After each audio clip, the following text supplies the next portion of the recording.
Kung isa ho kayo sa sumusuporta kay Tatay Digong, para ho sa inyo ang video na ito kasi mga unang-una ho sa lahat mga kabit, maraming Pilipino ang nag-react, ang umalma sa naging post ng International Criminal Court kasi mga kabit patungkol ho ito sa ating Tatay Digong. Unang-una mga kabit, basahin ho natin para mas malinawan ho tayo dito kasi mga kabit. Nag-post ho sa social media itong ICC na ayan mga kabdito, do you have any information about the alleged crimes committed during the war on drugs?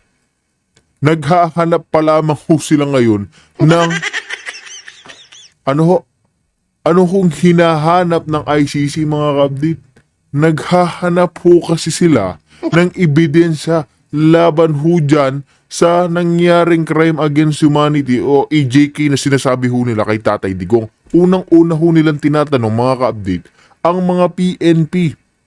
Naghahanap ho sila ng tetestigo laban ho kontra dito kay Tatay Digong. Kaya mga kabit, nakikita na ho talaga natin na itong ICC, wala pa ho talagang sapat na ebidensya para litisin o igilti si Tatay Digong. Kaya nga update, pakinggan ho natin ito naging payag ni Spokesary Roque patungkol dito. Talaga naman mga ka-update, hinihintay ng taong bayan ng mga Pilipino kung may chance nga ba talagang makauwi ng Pilipinas si Tatay Digong. Kaya kung bago lang ho kayo sa ating channel, isang like, isang share, isang subscribe lamang ho. Malaking tulong na ho yan. Sabay-sabay ho tayo magkomento, mag-react dito dahil itong ICC mga ka-update isa na rin ho silang katawa-tawa ngayon. Isipin nyo sa tagal ho nilang i-detain si Tatay Digong, ano ho yun mga kabdit, dinetain ho siya around February ho kung hindi tayo nagkakamali or March.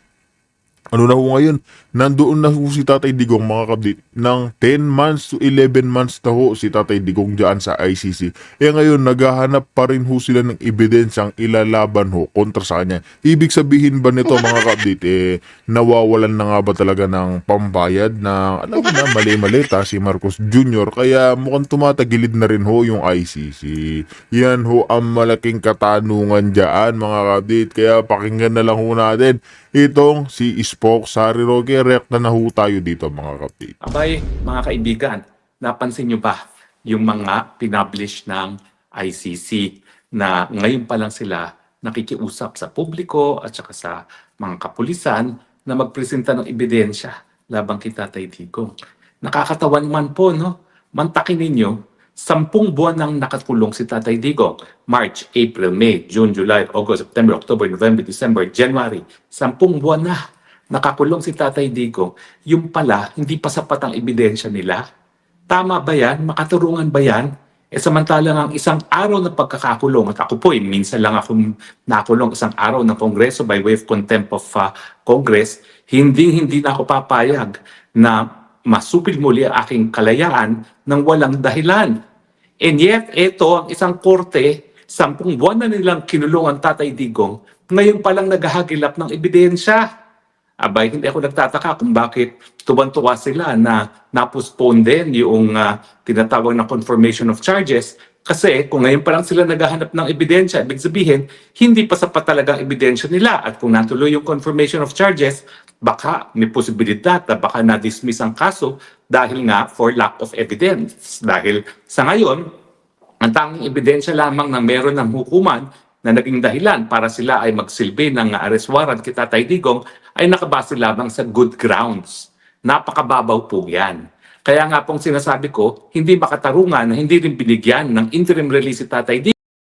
Yan mga kabdit, totoo naman ho yan. Kung mababa lang naman ho talaga yung ipinapataw kay Tatay Digong, dapat pinagbigyan na ho nila dyan sa interim release. Kasi paano naman ba tatakas? Kasi marami ho nagsasabi, lalong-lalo na yan si Christina Contililing, yung babae hong attorney, marami hong galit dyan mga kabdit. 100% nasa million din ho yung bumubukal yung dugo sa babaeng yan mga kabdit. Isa ho kasi yan sa, alam nyo na, number 1 Duterte haters mga kabdit. Si Contililing, ayan mga kabdit, hindi na ho talaga tayo mag-i-expect sa mga taong ganyan. Alam nyo na mga kabdit, pinaglalaban nila yung mga nasawi daw sa, alam niyo na, EJK, pinaglalaban ho nila yun, pero iniisip ho ba nila yung mga naging biktima ng mga hinayupak na mga gumagamit ng Coca-Cola, iniisip ho kayo nila yung naramdaman ng mga biktima at saka yung mga pamilya ho nila.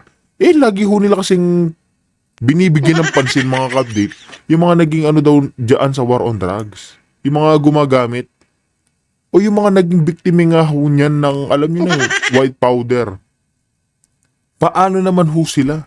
Yung mga nabiktima ho ng mararahas na kaligiman, kasakiman at kawalang hiyaan. Hindi ho nila yan, hindi ho, isipin nyo mga update itong si Saint Kian na raw ho yan mga update si Kian de los Santos ho ba yun? Komento nyo na lang ho dyan. Yan pa yun, parang gagawin pa ho nilang Santo Papa ngayon mga update. Di ba ganyan ho kawalang hiya? O yung sa 44, yung mga sundalong nasawi sa gyera, meron ho ba silang ginawang aksyon? Wala. Wala hong aksyon. Tapos yung runner na sinasabi, yung mga update, yung gumagamit na utos-utusan, tsaka gumagamit, bumabatak daw dyan sa ano, kung hindi tayo nagkakamali sa Caloocan, ginagawa na ho nila Santo Papa. Meron na nga rebulto mga kapatid, si Rizal Ontiveros, konti na lang, dilaan niya ho yung itlog ni Saint Kian daw. Di ba? Yan po yung pinaglalaban ho nila. Digong, kasi ang system nga dyan sa ICC na yan, napakababaw nung hinihingi ebidensya para sa warrant of arrest, kaya naman binabalanse sa pagbibigay ng interim release.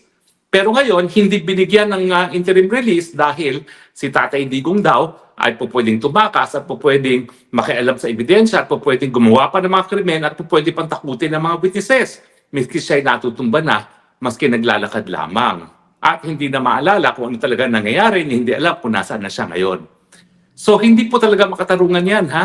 Na unang-una, 10 buwan na pagkakakulong, na parusa na po yan. Talaga naman kung miski isang araw na pagkakakulong ay parusa, hindi pa sapat ang ebidensya ng prosekusyon para mapatunayan ang pagkakasala ni Tatay Digong.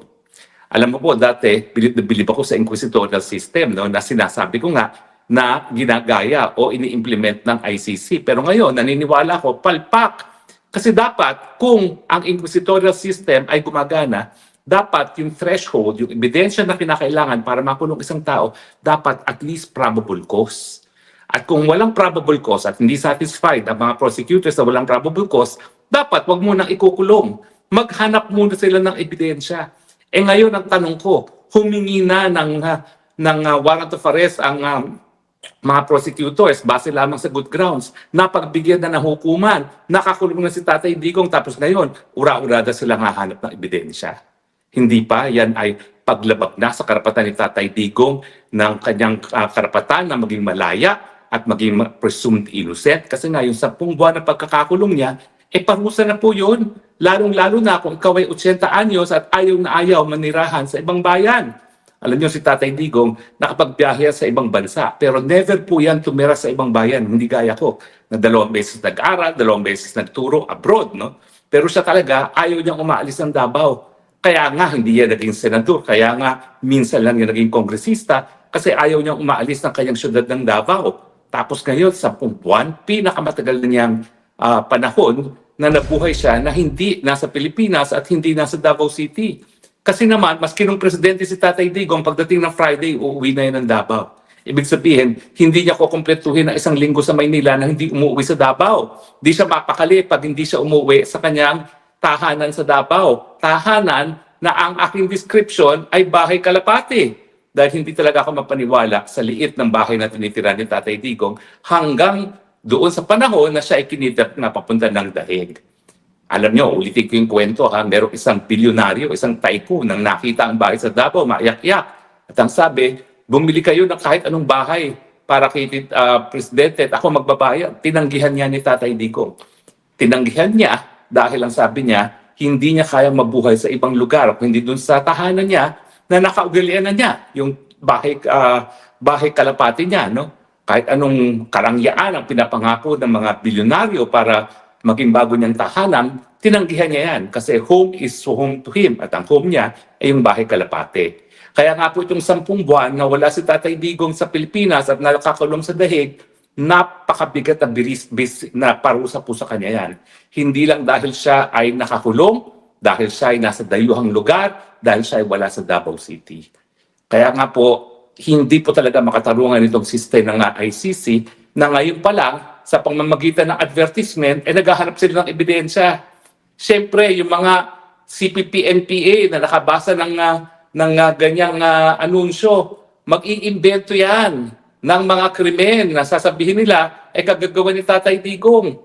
Paano naman talaga maimbestigahan yung mga yan? Kung ang pagkakalat ng ebidensya ng ICC nakabase lamang sa advertisement, saan ka nakakita na advertisement ang pamamaraan nila para mag-imbestiga? Siyempre, wala naman sila pamamaraan dahil wala silang kakayahan mag-imbestiga. At ang problema naman, yung ating mga pulisan at mga NBI, maski sa ilalim ng mga administration, palpak mag-imbestiga. Saan sila ngayon kukuha ng ebidensya? Di sa chismis. So asahan natin na yung mga CPP-NPA at mga dilawan ay mag-iimbento ng mga ebidensya dahil kinakailangan nga, alam nila na kinakailangan tustusan pang ebidensya ng prosecution dahil kung ngayon talaga didinggit, ngayon talaga magkakaroon ng tinatawag na confirmation of charges, baka ma-dismiss nga for utter lack of evidence, maski man lang ang hinahanap ay probable cause. Ang probable cause is a crime is probably committed and that the offender is probably guilty thereof. At siguro nga, dahil wala pa yung ganyang ebidensya, wala pa silang ganyang ebidensya na hawak para patunayan yan, naghahagilap sila ngayon ng mga ebidensya. Na I'm sure, ang CPP-NPA, ang Dilawan, yan po ay magmamanufacture, magtatanim ebidensya, gaya ng tanim kaso na ginawa nila sa akin, at siyempre yung tanim ebidensya na rin na ginawa nila kay Tatay Digong na hindi pa pala sapat. Planting evidence is not enough. You need to plant more para makonvict si Tatay Digong. Mga walang ya, mga baboy, mga hinayupaks. Nako, makakarma kayo dyan. Dahil sabi sa Biblia, thou shalt not bear false witness against your neighbor. And yet, ayan pong ginagawa nila ngayon. Mag-iimbento na naman ang ebidensya para palakasin ang ebidensya ng tuluyan ng makulong ang Tatay Digong. Bangungutin sana kayong lahat. In any case, yan po talaga ay area na kinakailangan reformahin ng ICC. Hindi po talaga katanggap-tanggap itong ganitong sistema. At sa tingin ko, habang nakikita ng buong daigdig kung ganong kasama ang sistema ng ICC na nakulong na isang tao ng 10 buwan na hindi pa pala sapat ang ebidensya, mas magiging desidido sila na wag sumapit sa ICC. So, Ayan, totoo din ho yan mga dit. Meron talaga mga ibang karatig na bansa niyan na panigurado hindi rin sasama dyan sa ICC. Tignan nyo, i-detain ho si Tatay Digong na 10 buwan tapos wala ho mabigat na ebidensya laban ho sa kanya. Di sino ho nagbumukhang katawa-tawa? Natural ho yung ICC. Nagmumukha ho silang katawa-tawa sa ginagawa nila. Dinetain ho nila yung 8 years old tapos walang sapat na ebidensya. Gusto ho nilang tumistigo yung PNP sa Pilipinas. Gusto pa ho nilang tumistigo, naghahanap nga ho sila ng tetestigo pero wala ho nagsasalita. Di ba? kung talagang gusto nila na mas maraming bansa ang sumapi, bagamat ang Russia, US at China hindi kasapi, at si Donald Trump talaga namang sinasabi na gigirahin namin yung mga ICC na yan pag sila ay naglitis ng kahit sinong Amerikano at ngayon ay talagang pilit na pinapapatay na ang ICC sa pamamagitan ng sanctions, kinakailangan maging mas convincing pang ICC na kaya niya magbigay ng katarungan sa lahat. Pero habang nakikita nila na kinulong na nila, pinarusahan na nila si Tatay Digong na wala pa palang ebidensya, lalong walang kumpiyansa ang mga bansa maging miyembro ng ICC. Baka tuluyan na tangang maging kasaysayan ang ICC. Sana naman mangyari na yan sa lalong mabilis ng panahon. Dahil kapag yan, nagsarado ang hukuman, ibig sabihin, uwi na si Tatay Digong. Pero sana naman, wag nang patagalin pa ang proseso ng pagpapatay dyan sa ICC na yan. At kung po pwede, ang ICC na rin magdesisyon, itigil na nila. Kasi wala nang suporta sa kanila sa Europa, ang Hungary umalis na. Ang buong African Union nagtatrete na alis na sila. Ang Venezuela umalis na rin sa ICC at sunod-sunod na yan. Yung mga ibang mga Latin countries na kaalyado ng Venezuela, lahat sila sunod-sunod rin na alis dyan. Dyan sa ICC na yan. So wag na natin patagalin ang proseso. Umamin na kayo na dahil sa mga kagagawa ng prosecutor ng mga West ng ICC, nawalan ng kumpiyansa ang buong daigdig sa kakayahan ng ICC magbigay ng katarungan. Unang-una, dahil ang ICC, para lang kayo ay makasweldo, ay nagpupumilit na magkaroon ng jurisdiction, samantala ang mga bansa ay hindi na nga pumapayag na magkaroon ng jurisdiction ng ICC. Sa kaso ni Tatay Digong, dahil umalis na tayo, at kung sila ay talagang seryoso sa paglilitis, binigyan lang sila ng room statute ng 1 taon para simulan ng preliminary investigation. Pero hindi. Ang preliminary investigation, sinimulan nila sa 2nd taon. Sa kaso ni Putin, hindi naman talaga kahit kailan naging miyembro ang ICC, and yet, Nagpupumilit sila na magkaroon ng jurisdiksyon labang kay Putin. Ganyan din ang kanilang ginawa sa Israel. Hindi naman kasapi Israel sa ICC, nagpupumilit sila na magkaroon ng jurisdiksyon sa pangyayari sa Gaza. Hindi ko sinasabi na walang krimen na nangyayari sa Gaza. Ang sinasabi ko lang, hindi dapat ICC ang maglilitis niyan dahil wala ng jurisdiksyon ng ICC. Di ba? Dahil ang occupied territory naman, yung Palestinian territory, hindi naman kasapi sa ICC, so paano sila magkakaroon ng jurisdiction? Samantalang hindi naman partido rin ang Israel. So dahil nga dito sa talagang sapilitan na ipinapasok ng ICC ang kanyang jurisdiction sa mga bansa na hindi naman tumatanggap ng ICC jurisdiction kasama ng Pilipinas, ang Russia, ang Israel at pati ng Amerika, ayan lang po. Talagang yan na ang simula ng katapusan ng ICC. At ang aking pakiusap, sana pabilisin na nang sa ganon, lalo nang makabalik sa Pilipinas itong si Tatay Digong. Pero siyempre, ang mga bangag dyan sa ating bayan, nako, nagdadasal, sana wag muna mabuwag ang ICC, sana wag muna makabalik si Tatay Digong sa Pilipinas dahil alam nila, pag bumalik si Tatay Digong sa Pilipinas, tapos na ang boxing, goodbye bangag. Alam nyo, nalulungkot talaga ako na nawala si Tatay Digong. Kasi let's face it, si Tatay Digong, siya ang master of politics. Paano ko sasabihin paano natin masasabi na hindi siya master of politics? Ayun nga, na-shock sa isang interview yung Karen Davila na maski siya ay diehard Dilaw, na-shock siya nang nalaman niya nang umalis sa pwesto si Nonoy Aquino, ang kanyang approval rating ay 40% lamang. Nang umalis si Tatay Digong, ang approval rating ni Tatay Digong, doble, 80%. Mantakin ninyo, 80%, 8 sa 10 Pilipino ay approve kay Tatay Digong matapos ang kanyang pagiging presidente. Wala nang ganyang presidente sa kasaysayan ng Pilipinas, si Tatay Digong lang. Pati nga sa Inday Sara na mahal natin, hanggang 50 lang ang kanyang approval rating, 52. Bagamat dati, 80 siya nung nagsimula. Pero ngayon ay 52. Mantakin nyo, umalis si Tatay Digong, 80% ang approval rating. And yet, yan ang sasabihin nyo na yan ang kriminal. Mamahalin ba yan ng taong bayan nung siya ay nagtapos ng kanyang pagiging presidente, kung siya ay kriminal? Ayan, totoo yan mga kapatid. Mamahalin ho ba ng taong bayan si Tatay Digong kung umalis ho siya o nawala ho siya sa kanyang pwesto nang merong 80% approval rating. Tapos ikukumpara mo dyan sa ngagban na presidente ho natin na nakita naman ho natin dahil nga bumaba yung trust rating ng Marcos Jr. dahil ho saan? Sa korupsyon mga kapatid. Sa korupsyon, sa flood control issue yung mga kababayan ho natin sa Cebu na sawi. Kasalanan ho yan ng presidenteng ngagba. Daan po dyan sa pinangako niya mga flood control, mga kabdita. Tignan niyo ho yung nangyari. Marami hong nagigipit na sawi sa kawalang hiyaan ng gobyerno ni Marcos Jr. Di ba? Siya ay pumatay ng walang dahilan? Uulitin ko para sa mapatunayan na siya ay guilty, dapat patunayan na yung drug war ay nanarget ng civilians dahil sila ay civilian. Bakit? May pinatay ba? Meron bang namatay sa drug war dahil sila ay sibilyan? Namatay sila dahil sila ay nanlaban o di naman kaya pinaghinalaang nanlaban kaya gumamit ng dahas ang kapulisan. Kung meron ng mga pagkakataon na ang pulis ay hindi dapat gumawa o gumamit ng dahas na nagresulta sa kamatayan, yan ay murder.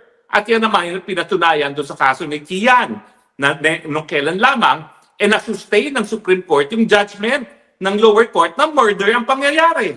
Yan ba ang sinasabi nyo na nagbubulag-bulagan ang ating mga hukuman kapag mayroong mga krimen nangyayari at kinakailangan gumalaw ang ICC? Di ba hindi? Nagre-reklamo sila, ilan lang daw yan at ilan naman daw ang napatay. O nasan nga ang 35,000 victims ninyo ICC? Ngayon, nag-advertise kayo para sa mga biktima. Ano yan? Victims for hire? At advertisement na pamamagitan nyo, kayo ang nagsabi na crimes against humanity. Dapat yan widespread. Kaya palagi yung sinasabi, 35,000. And yet, ilan pa lang ang mga testigo na binabanggit ninyo na naging biktima? 40 plus, 40 plus, more or less. Yan. Ayan, isa pa ho yan. Sinasabi ho lang 35,000 daw ho yung nabiktima dyan sa EJK. Samantalang wala nga hong gustong dumistigo dyan sa ICC. Wala ho silang sapat na ebidensya laban dito kay Tatay Digong. Tapos 35,000 daw ho. Kung mga ka-update, pag sumasumahin na lang ho natin pag buhul-buhulin ho natin, sino bang mas gusto nyong paglaban? Yung mga kriminal na mga yan, yung mga gumagamit ng Coca-Cola o yung mga naging biktima ho ng, ayan, kawalang hiyaan ho ng mga yan. Yan ho yung malaking katanungan dyan. Sino ho ba yung paglalaban nyo? Yung mga totoong biktima, yung mga magulang, pamilyang nawala ng anak dahil nga sa mga gumagamit ng Coca-Cola, inaabuso ho sila. Marami hong ganyan. O ipaglalaban natin itong ayan, kamukha ni Saint Kian de los Santos ng Caloocan. Ayan, sino hong gusto nyong ipaglaban? Yung totoong biktima o yung nagpapakabiktima? Di ba? Ba ang crimes against humanity? Samantalang, iilan lang yan. Kami nga po, ulitin ko alam ko, one victim is more than enough. Pero ang issue rito, napakarami ba ng mga naging biktima ng patayan na hindi kaya bigyan ng katarungan ng lokal na hukuman? Ako po, tumayo ako bilang private prosecutor. 58 victims sa Maguindanao Massacre, di ba na-convict naman? Although it took 10 years, tiyagaan, pero na-convict. Ito nga si Tatay Digong, 10 buwan na, wala pa sa confirmation of charges. Magrereklamo ba kayo sa kalidad ng katarungan na binibigay ng lokal na hukuman, samantalang nakakulong naman talaga yung pumatay doon sa 58 victims at mahigit 50 ang mga nakakulong. Napatunayan ang pagkakasala. Sasabihin nyo, hindi kakayahin niya ng lokal na hukuman. And yet, ayan, nag-a-advertise kayo para sa biktima. Kami sa Maguindanao Massacre, never kami nag-advertise. Bakit? Kasi obligasyon nga ng Estado na mag-imbestiga. At kung ang mga Estado hindi nag-imbestiga, kami mismo bilang mga biktima, kami nag-imbestiga. Kumuha kami ng Peruvian anthropologist na UN expert, si Baraybar, para tulungan kami at magbigay ng forensic evidence. Pero hindi kami nag-advertise. Kasi pag ikaw nag-advertise, maraming tanim. Testigo na lalabas dyan. Lalong-lalo na alam natin na si Tatay Digong ay lumalangoy sa politika dito sa Pilipinas. Yan ang least na dapat paraan para makakuha ng ebidensya. Kaya nga dapat merong investigasyon na honest to goodness. Kasi paano mo malalaman talaga kung nagpapanggap lamang ang isang testigo, lalong-lalo na ang layo-layo ng dahig sa Pilipinas? Alam ba nila kung sino si Matubato? Alam ba nila na yan ay talagang kalaban ni Duterte? Alam ba nila na yan ay napatunayan na nagsinungaling sa Senado? Alam ba nila na pinakulong pa nga yan ng Senado sa pagsisinungaling? Ngayon, binibigyan nila ng witness protection? Anong klase naman katarungan yan? Hindi po tama yan. Hindi po tama yan. Kung wala kayong ebidensya, palayain si Tatay Digong. Naintindihan ko na kinakailangan niyo si Tatay Digong para magpatuloy yung mga sweldo. Pero tao po yan. Kalayaan ng tao yan na nakakulog dahil gusto niya lang sumuweldo. Dahil pag wala na si Tatay Digong, wala na kayong kasong lilitisin. Wala nang saysayang korte. Sa panahon na si Donald Trump ay talagang desididong buwagin kayo, ay naku po, pwede ba? Tanggapin na po natin ang katotohanan. Buti sana kung Amerika lamang ang tutol sa pagpapatuloy ng ICC.